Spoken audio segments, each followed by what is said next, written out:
So why they run around here saying that we said that we was gonna loot and burn their stores? Baby, we said not another damn dime. So why the fuck would y'all think we would give you an insurance payout? So why they run around here saying that we said that we was gonna loot and burn their stores? Baby, we said not another damn dime. So why the fuck would y'all think we would give you an insurance payout? No, no, no. We not finna sit up here and loot and burn down Asian stores so that they can go file an insurance claim and get a check. Why would we take money from you to be giving money to you? What we said was that we are redirecting our dollars to black owned businesses. And shout out to all the black owned businesses who have come out the woodworks, y'all. The beauty supply stores, the restaurants, the nail salons, the farmers. Okay, that found a farmer, y'all, that'll ship meat to you. And they'll ship their products, y'all. We found all kinds of businesses, y'all, for real, for real. Right now, the black community online is talking about how they're going to boycott Asian businesses and how much they don't like Asians. You see how quickly the devil showed up? Do you see how quickly the devil showed up? Let's get this straight. This is not about Asian hate at all. Black people saying that they're going to shop at other black businesses, to them, translates to oppression. Black people helping other black people, to them, translates to oppression. In their mind, this translates to hate towards them. Black people ain't say they hate Asian people. Y'all can care less about a black child being ran down 130 yards and catching a bullet in his back. Even when that person that shot him showed that they are already trigger happy. But y'all have all the outrage in the world the moment that black people say, hey, you know what, we're just gonna shop at other black businesses. You don't have to tell other races of people not to shop at their own people's businesses because they make it a point to shop at their people's businesses. Asian people shop historically at Asian-owned business. Indian people at Indian-owned business. Jewish people shop at Jewish businesses. Hispanic people shop at Hispanic-owned businesses. Majority of the businesses is white American, and white Americans shop at those businesses. But guess the one community that is told not to shop at their own people's businesses? Guess the one community that is told that if you shop at your people's businesses, it's not going to do anything for the black community. You guys don't need community. Community is not that important. Black people are told that. That's weird. So black people saying that they're going to shop at black-owned businesses should not trigger anybody because it is not hate for Asian people. It is support of black people. And on top of that, we're not saying that you cannot shop at black-owned businesses. You're welcome to shop there too. But you should ask yourself why advocacy for black people triggered you so much. The fact that some of y'all are just not comprehending the assignment, it's really upsetting me and my homegirls, all right? Now, you said that all supplies still come from China. And this is on my beauty supply store video. Now, as far as the products that we put in our hair, like the shampoos, the conditioners, the gels, and all those things, most of those products are made right here in the United States. I just ordered a bunch of Sacred products, and they came from the factory right here in New Jersey. And I will say that we do use, as a black community, we use a lot of Dominican products, Brazilian products, and I have used products directly from Spain.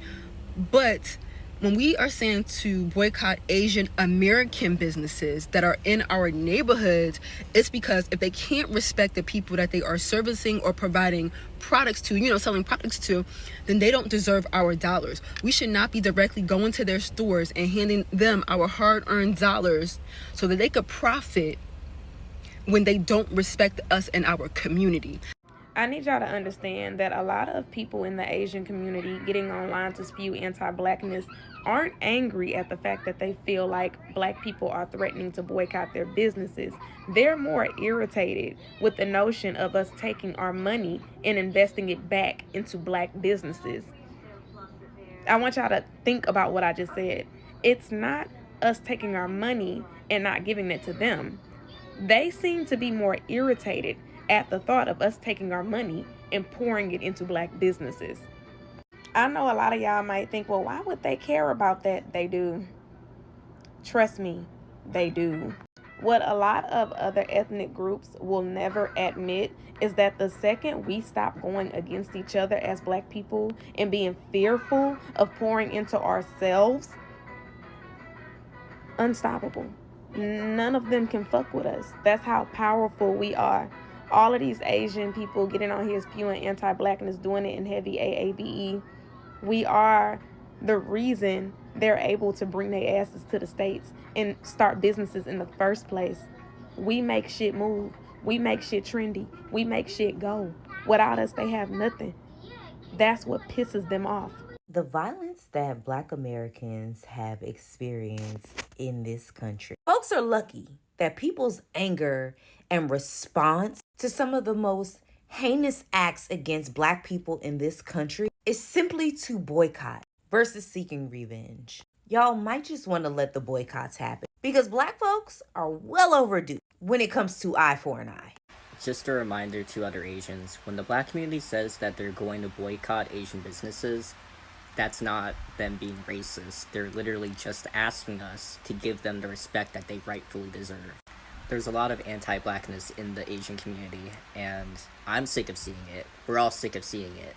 And the Black community knows that all Asians aren't racist. It's just that these Asian businesses need to be reminded that they literally profit off of the Black community. The business owner, like the Asian business owners, Chinese, Korean, I never know like which is which when I'm looking at them or talking to them, but they are in an uproar right now. They are so upset because it is said that their businesses are getting boycotted, that their parking lots are empty based off of a not guilty verdict that's recently happened prior to this weekend. And there's a lot of people upset, and people are really upset at the Asian community. I have never ever seen an Asian go off before until today. I have never seen a Korea or a Chinese person go off and just go in so hard until I seen it today on TikTok. These people are pissed. Allegedly, one Asian came back and said that we actually need them, that we can't make it without their businesses. They said everything that we buy is made in China, made in Korea, and so on and so on. The guy basically said that we cannot make it without their products. But yet, I don't think that he completely lied. If you go into our stores, 90% of what's on those shelves in the store, made in China. The next time you go to Walmart, Target, or any of those stores, pick up one of those coffee cups, look at the bottom of it, made in China. Your spoons, knife, and fork set, turn it over and look at it, made in China. The next time you go buy a blanket or something, look at the tag on the blanket, made in China. So they are talking, bro, and these people are pissed because they feel like the boycott is really affecting their businesses. And if it's true, and some of the videos I've seen on TikTok today is true, and they're not made up AI videos, it looks like that boycott is taking effect extremely fast. One lady pulled up to 3 of the nail salons, and every last one of them was empty, man. Now, I don't know if those nail salons open on Sunday. She could have been capping and pulled up on a day that they were closed, but it seems to me like those nail salons are open 7 days a week, man. But them Asians is starting to try to clap back, bro. Y'all better be careful. I ain't never seen an Asian go off like I seen today. It's getting crazy out here. After that child situation and him getting off guilty, me seeing that woman walk out crying, if it ain't the time to go natural now. We shouldn't be in that beauty supply store. Go natural now. Wear the fro now. Take the wig off now. Man, stop going to them faux shops. For real. Fuck the bubble tea. Real shit. We can boycott all that other shit. Target, all that other shit. We gotta boycott the other junk. If we saw that black woman crying, we gonna stand up. What's up with it? What's up with it, bro? For real. Fuck a sushi spot. We shouldn't be eating no sushi. No nothing. No nothing. No Timu, no dupes, no none of that. For real, no none of that. If we can do that same thing to Target, we can do the same thing to them, for real. For real, it happen all the time. This keeps on happening. And we gotta do something. What else do they be doing? What else they on?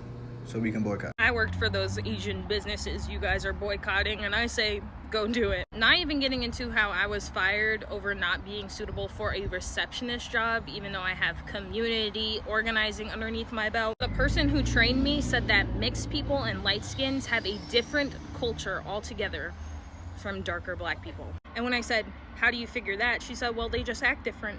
They act different. And I was like, no, they don't. I was like, I think I would know. I am biracial. I think I would know. And she tried to keep it going, and I put my head down and I ignored her. I also heard them complain about black customers being difficult after they had to deal with like 10 Karens in a row. Like, you guys might want to boycott.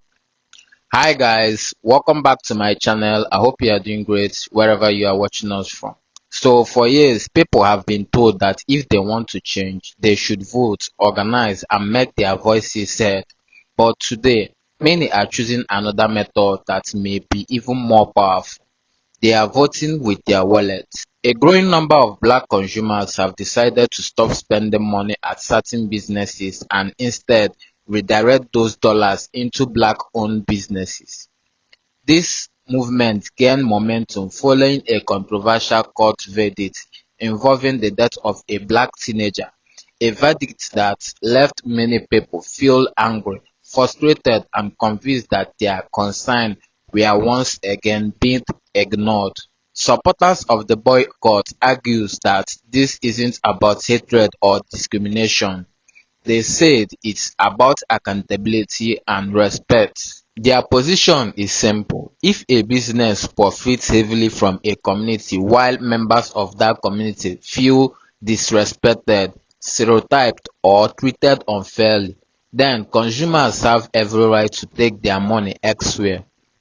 And that's exactly what's happening now. Across social media, people have been sharing lists of black-owned alternatives for everything from beauty supply and nail salon to restaurants and online retailers. Instead of complaining about the situation, many supporters are focused on building something of their own. They are encouraging people to support entrepreneurs within their communities and help those businesses grow. The movement has also sparked a larger conversation about economic power. Many people are realizing that consumers collectively hold enormous influence. Businesses pay close attention to where money flows, and when spending habits changes, companies notice immediately. Supporters believe that communities should be intentional about where their dollars go. They argue that money shouldn't simply leave a neighborhood without creating opportunities, jobs, and investment for the people who live there. In their views, supporting local businesses that respect and reinvest in the community is practically way to create long-term economic growth. At the same time, critics argue that entire groups should not be blamed for the action of the few individuals. They believe boycotts can sometimes unfairly affect people who have done nothing wrong. It's a debate that has generated strong opinions on all sides. But regardless of where people stand, one thing is clear: consumers are exercising their right to choose where they spend their money. And as more people become aware of the economic power they possess, conversation about ownership, community investment, and accountability are likely to continue growing. This situation is about more than one verdict or one businesses. It's about a larger question that many communities across the country are asking: if money is power, who should benefit from the dollars being spent every day? As this movement continues to unfold, that question remains at the center of the discussion. Anyway guys, what do you think about this video? Drop your thoughts in the comment section and don't forget to subscribe to my channel, like and share the video to help the channel out. See you in my next video. For now, peace.